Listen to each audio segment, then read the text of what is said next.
자, 안녕하십니까. 자, 여러분 교재 거기에 보시면 337페이지가 되겠습니다. 이 저당 상환 방법이 되겠죠. 자, 올해도 출제가 되는 부분이기 때문에 여기 우리가 잘 공부해 두셔야 됩니다.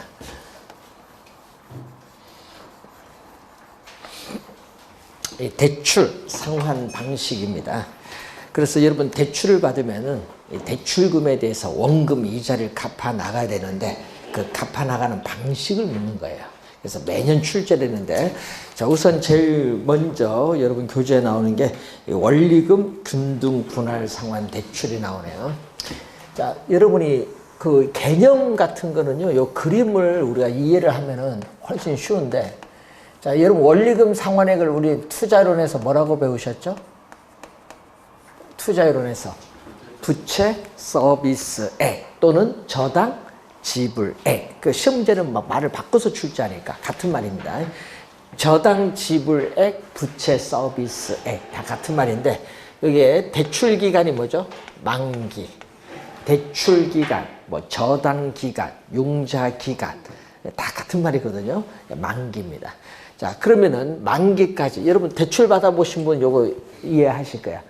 원리금 균등 분할 상환은 매월 갚는 돈이 똑같잖아요. 그래서 만기까지 대출 기간 내내 동일한 원리금을 상환해 나가는 방식을 얘기해. 그러니까 만기까지 이렇게 동일한 금액, 이렇게 만기까지 이렇게 동일한 금액을 상환해 나가는 방식이에요.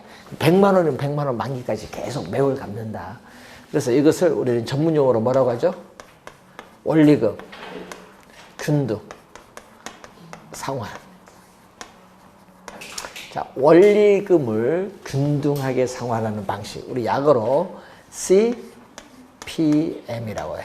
자, 투자이론에서 원리금 균등 상환은 그림을 보면 이렇게 나오죠. 자, 여러분 그림을 보면은 원리금 균등 상환에 있어서 만기를 가는데 그림 보세요. 여기에 뭐죠? 이자, 지급, 곡선. 자, 이자, 지급, 곡선은 우하향하는 곡선이 돼요. 곡선. 그리고 원금은 어떻게 돼? 이렇게 올라가겠죠? 원금. 그럼 시험 문제는요, 계속 출제하는 용어가 요거거든요. 자, 여러분이 이렇게 기간이 첫 번째 달은 어떻게 돼요? 초기. 첫 번째 달에서는 이자가 가장 많고, 이자가 예를 들어서 90만 원이다. 그러면 원금은 얼마다? 10만 원이다. 그러면 얼마? 원금 10만 원, 이자 90만 원 더해주면 원금 플러스 이자는 얼마? 100만 원. 여기 100만 원이 돼요. 100만 원. 그런데 문제는 이 100만 원이 만기까지 이렇게 똑같다. 원금 플러스 이자가 여기 원리금이죠. 원리금이 만기까지 대출기간 내내 동일하다. 이게 바로 원리금이죠. 이게 바로 원리금 균등 상환이에요. 원리금 균등 상환. 그럼 시험 문제 원리금 균등 상환인데 한 번은 뭘로 출제하면 원금 균등으로 출제했어요. 자, 그림 보시면서 시험 문제 말 나오면요, 이 그림을 보고 그게 OX를 찾으면 되십니다. 자, 한번 볼까요? 자, 시험 문제에 한 4-5번 출제된 지문이 요겁니다. 초기에서 기간이 이제 경과합니다. 기간이 이렇게 경과할수록 어떻게 돼요? 원금 상환액은 점점 뭐 한다? 증가하죠. 이것을 한 5번 출제했어. 근데 그걸 이제 OX를 지문 나올 때 맞느냐 틀리냐 그거 찾으면 돼. 자, 우선은 그걸 계속 출제를 했다는 내용입니다. 그럼 이자는 처음에 많고 점점 뭔다? 감소하고 있어요. 그 만기 가까이 갈수록 원금 상환 곡선의 기울기 급해지고 이자 지급 곡선의 기울기도 뭔다? 만기로 가까이 갈수록 급해져요. 급해지고 또 주의할 건 요거죠. 얼마? 만기의 요 전체 기간의 만기의 약 3분의 얼마? 2. 약 3분의 2 정도. 약 3분의 2 정도 지나면은 대출금의 약 50%. 예? 대출받은 금액 약 50%가 상환되었다고 볼 수 있다. 예? 예, 이것은 이미 우리가 앞에서 투자론에서 배운 용어예요. 예? 자, 우선은 요걸 기본적으로 기억을 해야 되는데, 그래서 여러분 계산 문제를 풀 때는 어떻게 돼? 여러분 우리 투자론에서 배운 게, 자, 매 기간 갚아나가는, 매 기간 갚아나가는 원리금 상환액은 뭐에서? 대출금에 뭐를 곱한다? 저당상수. 시험 문제는요, 여기 감채기금계수로 출제를 또 많이 합니다. 뭐를 곱해준다? 저당상수. 항상 요걸 꼭 명심해야 돼요. 여러분 시험 문제 우리 2년 전에도 또 출제했잖아요. 원리금 상환액은 대출금의 저당상수를 곱하는데 이게 무슨 방식? 원리금 균등인데 시험에는 원금 균등으로 출제했어요. 원리금 균등입니다. 주의 좀 해두셔야 됩니다. 자, 그러면은 자, 여러분이 그 원리금 균등 상환에 대한 그러한 내용인데, 자, 여러분 이 프린트 오늘 1번 문제 한번 보시면은 A씨는 주택을 구입을 하기 위해서 1,200만 원을 대출 기간은 10년, 연 이자율 10%, 매월 상환 조건, 매월에 동그란 매월입니다. 상환 조건으로 대출받았다. 자, 그러면 얼마? 거기 원리금 균등 상환일 경우는 얼마? 대출금 1,200만 원. 대출금은 1,200만 원 곱하기 저당상수인데 월 저당상수 얼마? 우리 0.013. 0. 얼마? 013이 나오지. 요걸 곱해줬더니 얼마 나온다?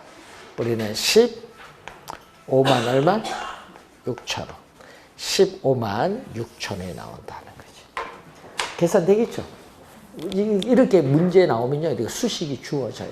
수식이. 근데 문제는 요 수식은 매년 출제, 올해도 출제합니다. 요 수식 모르면 안 돼요. 올해도 출제하는 수식이에요. 반드시 기억을 해두셔야 돼요. 자, 눈으로 보는 건 쉬운데 본인이 계산하기 어려워요. 이건 간단한 건데 한번 우리가 확인해 보시고요. 여러분들이 우리 제일 많이 대출 받은 게 요걸걸요. 원리금 균등 분할 상환. 왜? 매월 갚는 금액이 똑같으니까 여러분 계산하기가 간편하지. 아, 매월 얼마 돈 갚는다. 에? 계산할 필요도 없잖아. 매월 얼마 기억성이 딱 남으니까 계산하기가 간편하고요. 이해하기도 쉬워요. 자, 그런데 원금 균등은 뭐냐? 자, 여러분 백화점 가셨어요. 가구를 샀었어. 이 가구를 10개월 할부로 샀어요. 백화점 가서. 그러면 10개월 할부 사면 뭐를 해야 돼? 매월 할부 받았으니까 할부금에 대한 원금, 이자 갚아야 돼요. 그 갚는 방식이 뭐냐면요. 원금 균등 분할 상환입니다. 그 갚는 방식이 뭐다? 거기 나오는 원금 균등 분할 상환. 자, 그러면은 자, 이 원금. 자, 이번은 원금을, 대출 원금을 뭐 한다? 균등하게 뭐 한다? 분할해서 뭐 한다? 상환한다. 이걸 약어로 CAM이라고 해요. 약어로 CAM. 자, 그러면은 우리가 얼마? 우리 원금, 매 기간, 매월일 수도 있고 뭐다? 매년일 수도 있죠. 지금 문제에서는 1번 문제는 매월인데, 그러면은 매월 갚아 나가는 이 금액은 뭐다? 대출받은 금액, 대출금을 대출기간은 뭐죠? 만기인데, 대출기간은 만기예요. 지금 대출금이 얼마? 문제에서 1,200만 원. 대출기간은 몇 년? 10년. 월로 가야 되잖아. 왜? 지금 뭘로 주어졌다?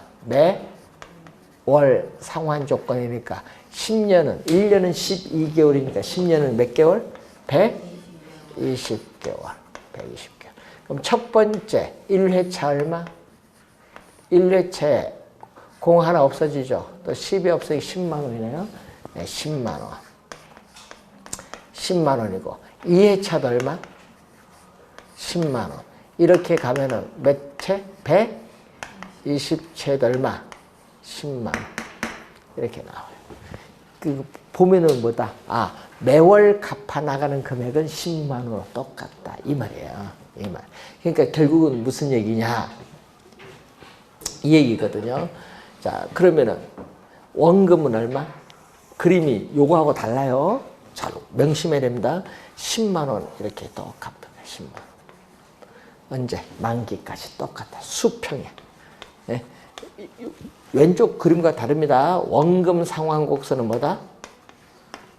매월 갚는 금액이 똑같으니까 뭐다? 수평선. 원금 상환 곡선은 이렇게 수평선이 돼요. 되겠죠? 그러면은 이자는 어떻게 구한다? 이자는 중요한 거는 이자는 매 기간 우리가 갚아나가는 금액인데 여기서 융자잔고를 우리 뭐라고 하죠? 융자잔고를 다른 말로 뭐야? 미상환된 원금. 매 기간 미상환된 원금에 뭐를 곱해준다? 이자율. 그래서 이자율은 항상 융자잔고에 대해서 적용해요. 이자율은 항상 뭐에 대해서? 융자잔고에 대해서 적용해요.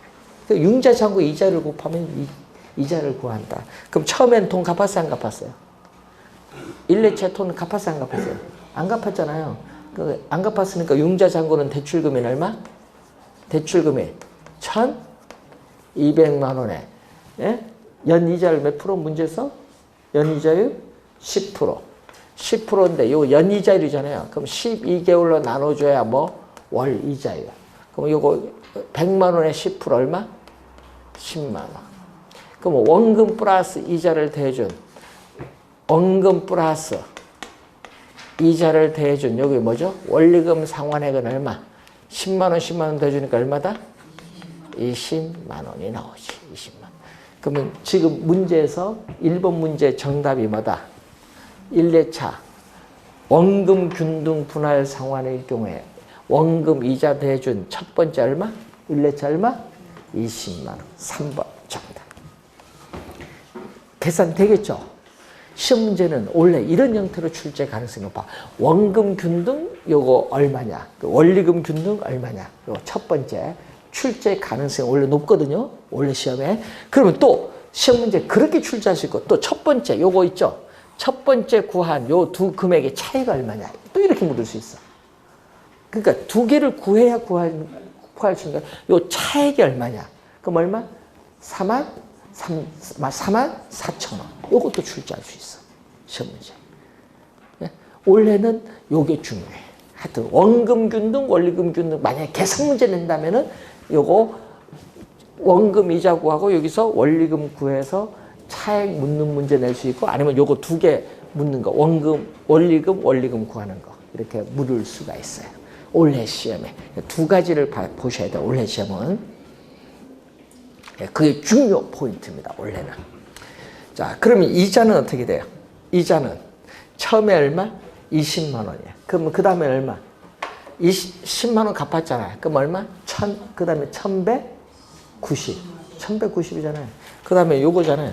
1190이에요. 1190만 원이 융자잔고예요. 여기다가 다시 얼마? 12개월에 얼마? 10%를 곱해주면 이게 얼마 나오지. 그러니까 문제는 원금이 10만 원 일정 금액씩 갚아 나가니까 이자도 일정 금액씩 줄어들어.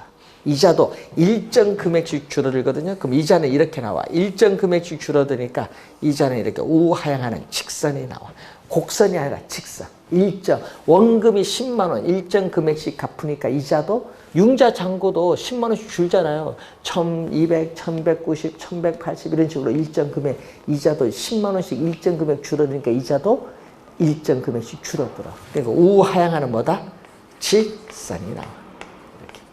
우하향하는 직선의 형태가 나오는 거예요. 그림이 분명 다르죠? 네, 다릅니다. 이걸 잘 확인을 좀 해두시면 돼요. 그래서 여러분 26회, 28회는 원금 균등 출제했고 29회 계산은 원리금 균등에서 출제했어요.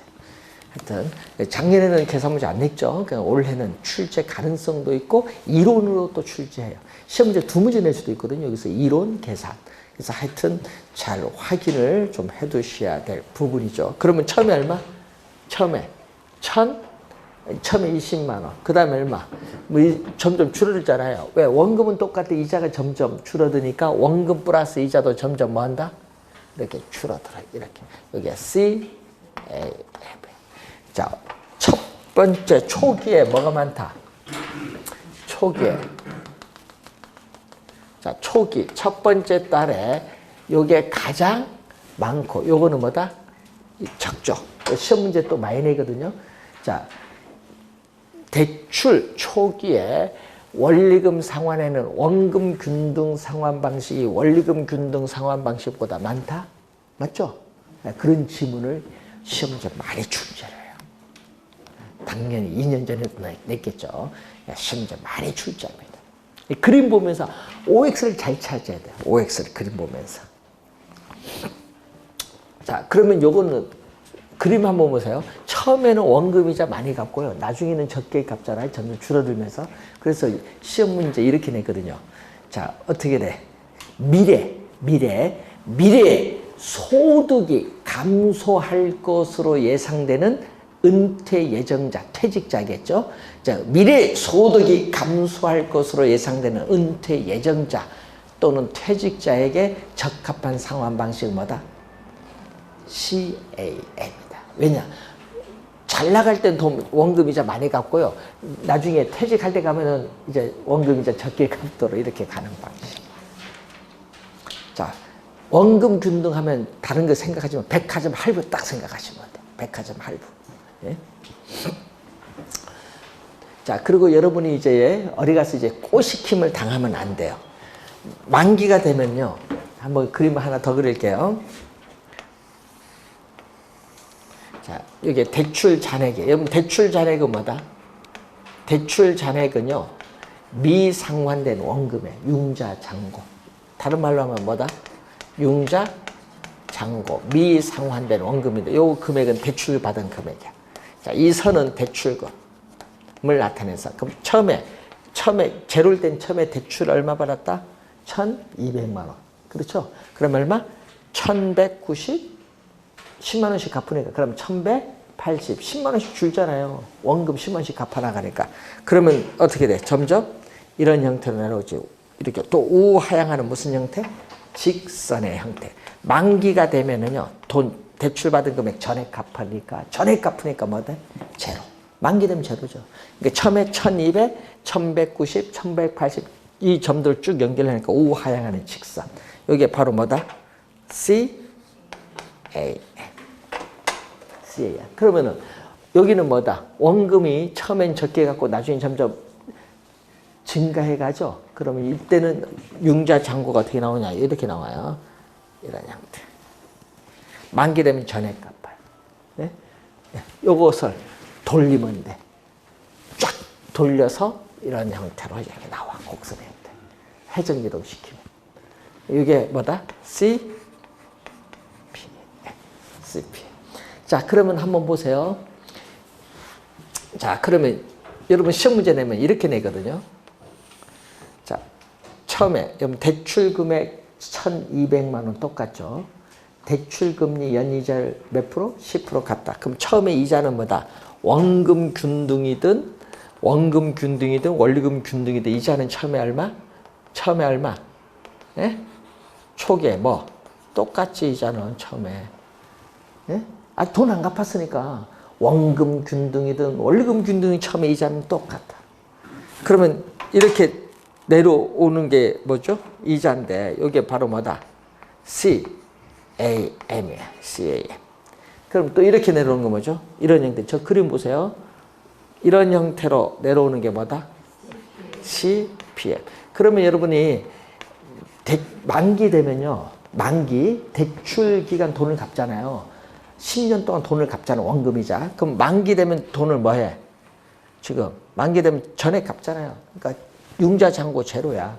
만기 되면 대출 받은 금액 만기 되면 전액 갚으니까 대출금은 생각할 필요 없어요. 그럼 대출 기간 전체 기간 동안에 원금은 다 갚으니까 생각 말고 이자는 어느 게 많아?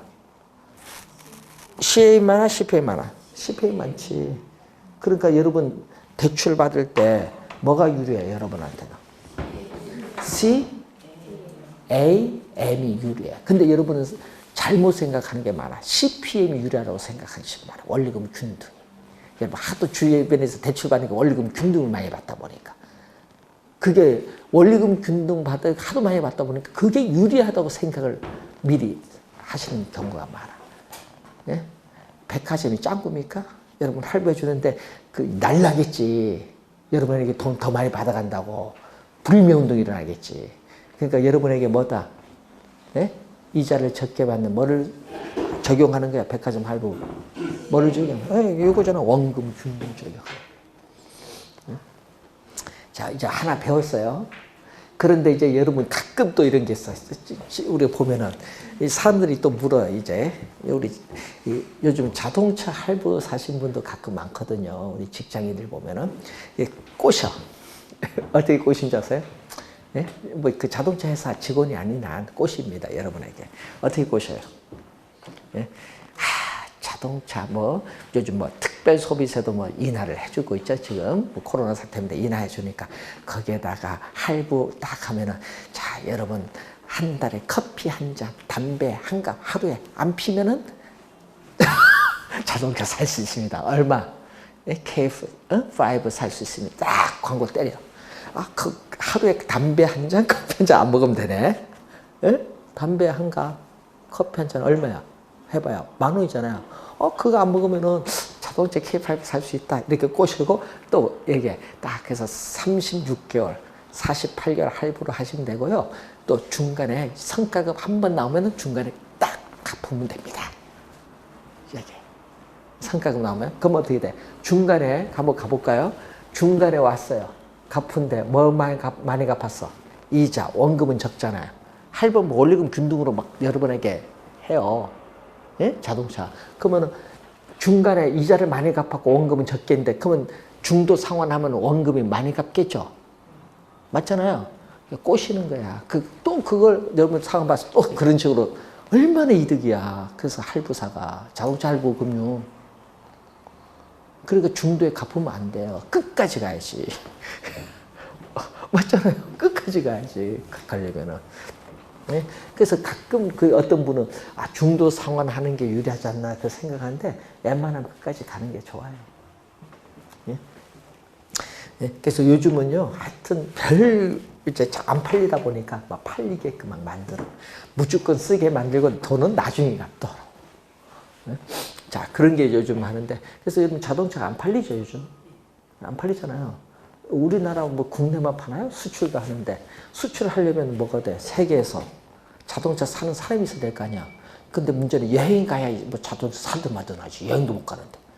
지금 비행기 안 뜨잖아요. 여행 못 가죠. 다들 외국 가보세요. 국내 가는 이동 못 해요. 예? 요즘은 이동하면 총이 왔다 갔다 해. 외국은 총이잖아요. 왔다 갔다 해요. 잘못 가면 총으로 맞아 죽어. 목숨이 왔다 갔다 하잖아, 코로나로. 그러니까 잘못 가면 큰일 나. 인종차별도 심합니다, 지금은. 그러니까 외국 함부로 가는 게 아니야. 지금은 잘하면 총만. 필리핀 가면 진짜 총 쏩니다. 우리나라가 아니야. 외국 가면 진짜 총 쏴요. 지금은 잘못하면 너 코로나지? 요즘 인종차별 엄청 심합니다. 조심해야 돼. 그러니까 전부 다 이번에 어떻게 돼? 다음 주 말에 전부 다 금요일 밤부터 시작해서 여러분 수업 끝나고 금요일 밤부터 시작해서 어느 가 다들 예? 동해안, 남해안, 서해안, 제주도 예? 호텔 100% 얘기야 지금. 하도 코로나 열받아서 다들 여행 가는 거야. 외국 못 가니까 한국 꽉 찼어요. 여러분 가면 안 되죠? 예? 꽃구경 가신다고 분들이 많은가 봐요. 하여튼 이제 그 호텔도 문제예요. 이제 거기 보면은 또 코로나 때문에 여기 걸리면 또 골치 아프니까 그래서 방역을 엄청 많이 하는 거예요. 하루에 방역 3번 한대. 3번 하니까 뭐 걸릴 이유는 없겠죠. 그냥 안심하고 가셔도 되는데 하여튼 요즘에 그런 상황이 벌어집니다. 그럼 대출 받을 때 항상 염두에 두실 것은 어디가 유리한 여러분 입장 생각해야 돼요. 항상 차입자 입장을 많이 물어요. 시험 문제. 그래서 시험 문제 원래 계산 문제 내든 아까 말로 출제하든 나오는데 요거 그림만 보면요 이제 말이 돼요. 이제 OX를 잘 찾아냅니다. 또 하나가 있어. 요거는요, 우리나라 보면 대출받으면 요 두 개 거의 대부분인데 하나가 있어, 또 하나.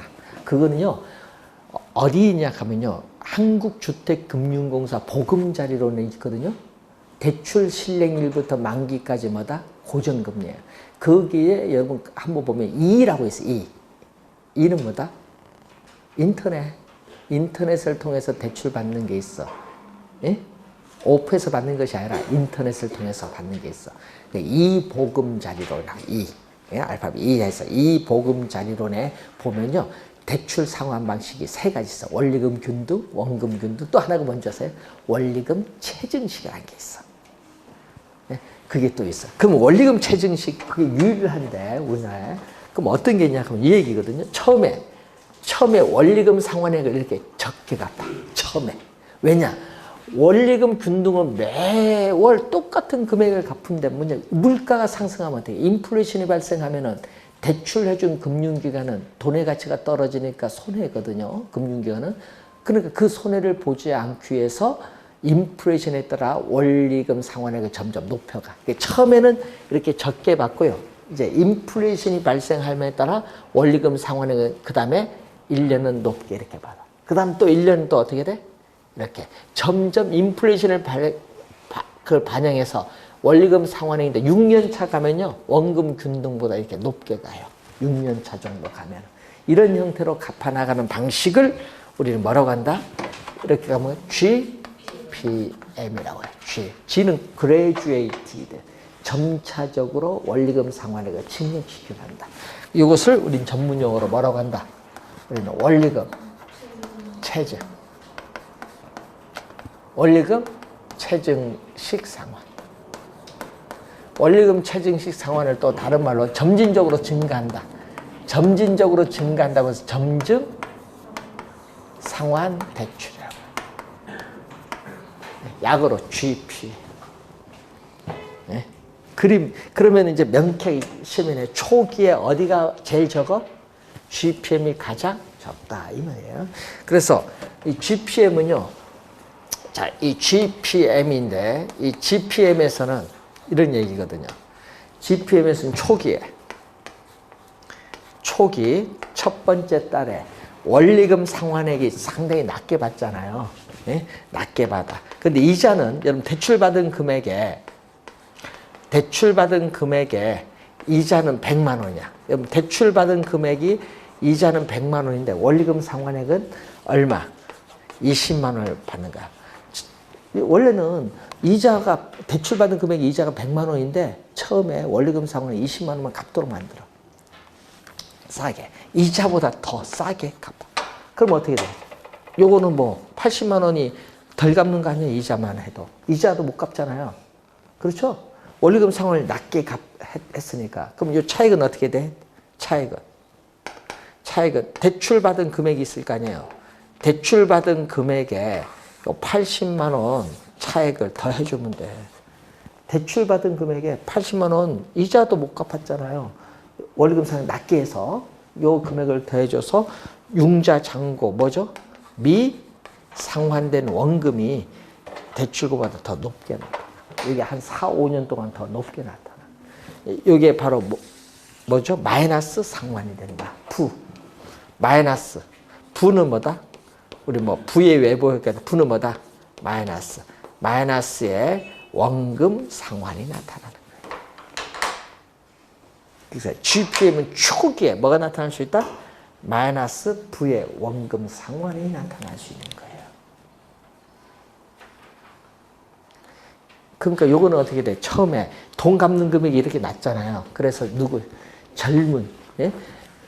처음에 젊은 부분 돈이 없잖아요. 쓸 돈도 많은데. 그래서 앞으로 미래의 소득이 증가할 것으로 예상되는 젊은 계층이거나 또는 주택 보유 예정 기간이 짧은 사람에게 유리해. 왜? 한 5년 이전까지는 원리금 균등보다 낮거든요. 짧은 사람에게 유리한 거예요. 5년 이내. 근데 만약에 15년, 20년 보유하겠다 하면은 뭐를 가는 것이 원리금 균등 아니면 원금 균등으로 가겠지, 여러분들이. 그래서 여러분 나는 5년 보유하다가 처분하겠다 하면은 뭐 받는 게 유리하겠어? 처음에 돈 갚는 금액이 낮은 원리금 체증을 많이 선택을 해. 여러분들. 그래서 미래에 소득이 증가할 것으로 예상되는 젊은 소득 계층이거나 주택 보유 예정 기간이 뭐 짧은 사람에게 뭐다? 유리한 상환 방식이 바로 뭐다? GPM이다. GPM. 자, 이런 걸 알아야 여러분이 손님이 왔을 때 이제 보잖아요. 이제 이제 직업에 따라 물어야 돼. 공무원입니까? 예? 대기업입니까? 중소입니까? 그래서 일정한 금액을 매월 갚기를 원하십니까? 아니면 처음에 적게 갚고 나중에 많이 갚겠습니까? 이걸 물어봐야 줘야 돼. 근데 그걸 물어보지 않대, 여러분. 왜? 모르니까. 공인중개사 웃겨요, 우리나라는. 계약서 달랑 하나만 딱 놓고서 세계에서 제일 편한 계약입니다, 우리나라가. 예? 그러니까 웃긴 거예요. 공부를 이렇게 열심히 하면서. 외국에는요, 계약서 하나 쓰면 페이지가 몇 줄인지 아세요? A4 용지로 80페이지 넘어가요. 전문가입니다. 그러니까 수수료가 비싸지. 하나하나 계약해서 법적인 문제 뭐 다 적습니다. 우리는 계약서 달랑 하나 딱 적어. 야, 진짜 좋은 국가입니다. 그러니까 공유주의가, 그러니까 가짜가 많은 거지. 뭐, 자격증 없는 사람 거래 많지. 맞잖아요. 그래서 앞으로는요, 자격증 없는 사람 이제 거래를 못하게 만들어야 돼요. 지금 자격증 없는 사람은 여기서 계약서 쓰지도 못해. 맞죠? 쓰지 못하잖아요. 법적으로 걸리잖아요. 그러니까 뭐 해? 돈 있는 사람이 중개법인을 만들어서 공인중개사 고용을 해서, 그 사람 보고 쓰게 만들지. 맞잖아요. 그러니까 소속 공인중개사 해서 만들어서 소공이라고 얘기만 해야 돼. 개공이 아니. 개업 공인중개사가 아닌 소속 공인중개사 그래서 나쁜 거야. 월급은 적게 주면서 위험은 부담은 많이 하면서. 예? 그래서 외국은 수수료가 비싸요. 외국은 기본적으로요 6%에서 10%예요. 우리 몇 프로? 최대 0.9%. 0.5%도 안 주려고 해. 미쳤지. 예? 그러니까 외국에는 그렇게 명쾌하게 왜? 서류가 다르거든요. 다른 계약서 하나만 딱 쓰니까. 그러니까 사고가 많습니다. 그러니까 여러분도 나중에 하게 되면은 특이하게 다 여러분이 뭐 사고 날 가능성이 있는 거 특이하게 다 적어놔야 돼. 왜? 사고 생기면 소송 가니까. 하여튼 요즘 문제가 많습니다. 그래서 자, 요즘 여러분 신고 많이 들어오거든요. 신고 많이 들어오는 게 뭔지아세요? 왜? 수수료가 비싸냐. 그래서 수수료 줘놓고 나는 시청에 신고하겠습니다 하는 사람 많아. 왜? 여러분 자격 취소되니까. 그럼 하세요. 이렇게 하면 돼요. 돈은 주고 하세요. 보내줬고 해서 괜찮아요. 그래서 왜 그러냐. 예? 그 사람들은 예? 그걸 모르는 거지. 그래서 여러분이 등록할 때 중개업 이렇게 하면 안 돼요. 부동산 여러분 우리 배웠죠? 표준산업 분류체계 부동산 중개 이렇게 하면 안 돼. 부동산 중개 어떻게 돼요? 요즘 하나 더 붙여야 돼. 부동산 중개 부동산 대리, 부동산 컨설팅 업 이렇게 등록할 때 그것만 써내면 돼. 그럼 경매 대리 하죠? 공인중개사가 하죠? 일반은 못해요. 공인중개사 경매 대리 하죠. 그러니까 부동산 중개 대리 컨설팅 업. 그러면 어떻게 돼? 나 토지 거래해서 1억 수수료 받았어요. 근데 얼마 받아야 돼? 1,000만 원 받아야 되는데 1억 받았어. 그러면 어떻게 돼? 신고하세요. 그래서 중개 수수료, 중개 보수 딱 해서 얼마? 1,000만 원과 나머지 9천만 원 뭐? 컨설팅 수수료 딱 주면 돼요. 아무 하자 없어요. 그러니까 등록할 때 잘 하셔야 돼. 중개사 등록할 때 돈 드는 것도 아닌데 글자만 더 적으면 되는데 그렇게 하는 거예요 원래. 네. 상가나 토지는 인정 작업이 필요하거든요. 그래서 여러분 권리금 있잖아요. 권리금. 여러분 상가장 중개사 할 거 아니에요. 상가 건물. 오피스텔은 뭐든 뭐 할 거 아니에요. 그럼 그 중개할 때는 권리금이라는 게 있을 거 아니에요, 이제. 영업권 관련해서 권리금인데, 그러면 하는 사람이 나 권리금 5천 받아달라. 근데 본인이 중개사가, 얘기를 잘해서 1억 받았어. 그럼 5천은 누구 거? 아니, 팔는 사람은 자기는 5천만 달라니까 5천 주고 5천 낼 거야. 그 어떤 분이, 이 사람은 돈 더 많이 받았는데 난 안 줬다. 소속? 아무런 필요 없어. 그건 공인중개사 거. 대법원 판례입니다. 그래서 여러분 상가 건물을 미치게도 하는 거예요.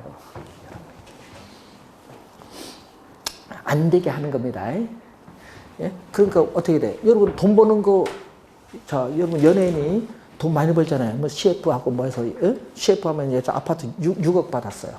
자, 여러분 대한민국 만세. 예를 들어서 3억 받았어. 예? 더샵에서. 아시죠? 대한민국 만세. 송씨 광고 잘 나오대. 예? 예? 더샵. 그때 저기 완판됐잖아, 송도. 미부장님 다 가고, 거기 또 앞에, 연세대 앞에 그것도 완판 딱 시켜버리고. 대한민국 만세 때문에. 예? 그래서, 그거 있잖아. 출만하지, 그럼 광고료. 근데 그걸 받잖아요. 그러면 그런 식으로 받아서 이 사람들은 뭐 한다? 미래를 위해서 건물을 사요. 근데 건물 돈 다 주고 못 사잖아요. 그럼 얼마 사? 50억짜리 사면은 얼마? 30억 대출, 20억 뭐 한데 10억, 보통 10억 정도 하고 나머지 상가 건물을 한 80% 대출 받았다. 3년 뒤에 50억짜리가 100억 됐다. 팔면 돼. 팔면 한테 이자비용 갖고도 몇십 벌죠. 연예인들 그렇게 돈 버는 거야. 근데 그게 잘못된 거예요? 똑바로 투자 잘한 거예요? 못한 거예요? 잘한 건데, 예? 요즘 우리 언론이 이상하대. 그거 막 까대. 공인이라고. 아, 공인은 돈 벌지 말라고? 그 제일 잘하는 사람들이 누구야? 변호사들이야. 은행 직원. 아니, 연예인은 그렇게 해서 돈 벌지 말고, 그럼 뭘 먹고 살아, 연예인은. 한철인데. 아, 뉴스 보세요. 요즘 연예인들 그 나오잖아. 뭐 건물 융자 한 8, 90% 받아서 빌딩 사서 올려서 팔았다. 그거 막 비난받을 일이에요? 당연한 거지. 못한 사람이 바보지. 그거 우리가 웃겨요. 투자도 못하게 해, 요즘. 그건 당연한 겁니다. 그래서 여러분 이런 걸 잘 해야 돼. 그때 돈 뭘 빌고 어떻게 갚느냐, 돈을 빌리는 방식 이런 걸 잘 가르쳐줘야 중개사 1등이야. 예? 그래서 여러분 합격이 중요한 것이 아니라 합격해서 돈을 벌려면은 지식을 알아야 돼요. 예? 그냥 계약서 막 쓰는 게 중요한 게 아니라. 자, 그래서 여러분이 광명은 앞으로 5년 동안 무궁무진해. 재건축도 많고 엄청 많아요. 빨리 합격하세요. 중요한 합격이 빨리 합니다. 자, 원래 100% 합격합시다. 인원도 적은데, 예? 여기서 떨어지면 저희들 요거도 먹습니다. 100% 합격해야 됩니다. 1대1. 예? 예? 선생님 한 사람당 두 사람씩 붙여서 떨어지면 책임. 여기 떨어지면 안 돼요, 원래. 원래 문제 쉽습니다. 일자리 때문에 원래 문제 쉽게 내요. 어렵게 안 나오니까 원래 진짜 시험도 좋은 시대입니다. 일자리 창출 때문에 원래 문제 어렵게 안 냅니다. 이럴 때 따야 돼. 10회 시험 때 IMF가 딱 왔을 때도요, 문제 웬만하면 합격하기가 쉽게 냈어요. 거의 다 뭐 약간 한 3개월 공부가 다 합격했어, 그때도. 원래도 말이 많죠. 일자리 중개가 중요하거든요. 그래서 원래 문제 쉽게 출제합니다. 이때 따야 돼요. 원래 뭐 한 6개월 공부하면 그거 웬만 다 딸걸요. 법적인 용어가 있기 때문에. 자, 원래는 다 따도록 합니다. 자, 그러면 여러분 만기 일시 한번 볼까요? 요것도 요즘 많대요. 만기 일시 상환 방식 하면요, 대출받은 금액은 만기에 전에 갚아요. 그럼 대출 기간 동안은 갚지 않고 뭐만 갚는다? 이자. 그럼 이렇게 이자만 갚으니까 이자가 이렇게 나와요. 어떻게? 이자가 이런 형태. 이자가 똑같아요. 원금 안 갚으니까 대출금의 이자율을 곱한 이자는 똑같을 수밖에 없지. 언제까지? 만기까지. 만기, 여기 뭐다? 일시상환. 그러면 이자는 만기까지 보면 전체 기간 보면 어느 게 제일 많이 갚는 거야? 예? 만기 일시상환이 많이 갚죠. 그렇죠? 그래서 예, 그것을 우선 여러분이 그림 보면서 이해를 하시면 되겠습니다. 자, 그럼 여러분 교재 340 그 가기 전에 문제 2번 한번 볼까요? 자, 이런 문제 나와도 잘 틀리대요. 시험에는 2번 이런 것도 출제를 많이 하는데 대출 초기 보세요. 차입자의 소득. 자, 차입자의 소득 하면 어떻게 나온다? 여러분, 요거거든요. 그 문제 보면은 DTI 저번 주에 배우셨는데 차입자의 소득에서 뭐가 차지한다? 원리금 상환액이 차지하는 비중인데, 그래서 그게 소득에서 저당 지불액이 뭐죠? 그 저당 지불액이 원리금 상환액이에요. 지금 거의 차입자의 소득에서 저당 지불액이 차지하는 비중, 그 말이 요겁니다. 그 말이 요거. 요것이 대출 초기에 가장 낮은 거. 그림 볼까요? 가장 낮은 거 어느 거? 원리금 상환액 가장 낮은 거. 세 개 중에 어느 거 초기에? GPM이 되고, 대출 중간가입니다. 자, 요 그림 보세요. 대출 중간가인데, 여기 보면 요거는 이렇게 가거든요. 요게 GPM이에요. 초기에 뭐다? 융자 잔고가 대출금보다 더 높죠? 네? 마이너스 상환 나오는 여기 GPM인데, 대출 중간에 조기 상환을 했을 때 어떻게 돼? 우리는 대출 잔액이 가장 적은 거는 원금 균등. 요거 한 5번 냈거든요. 5번. 예? 그리고 가장 많은 거마다 GPM. 거기 문제 대출 중간 보세요. 거기 주택 가치 대비는 요겁니다. LTV예요. 자, 주택 가치 대비 저당 잔액은 미상환된 원금. 여러분 저당 잔액은요. 대출 잔액이야. 미상환된 원금. 어디가 많아? 거기 가장 높은 거 어느 거? 중간에 저당 잔액이 가장 높은 거 뭐? GPM. 자, 대출 말기로 합니다. 대출 말기 요거죠? 대출 말기로 가면 요겁니다. 차입자의 소득에서 원리금 상환액이 가장 적은 거 뭐? CAM. 1번 정답. 본시험에 이런 거 출제를 하는 거예요. 이제 본시험에. 2번 문제 이런 게 나오면 틀려서는 안 된다는 거.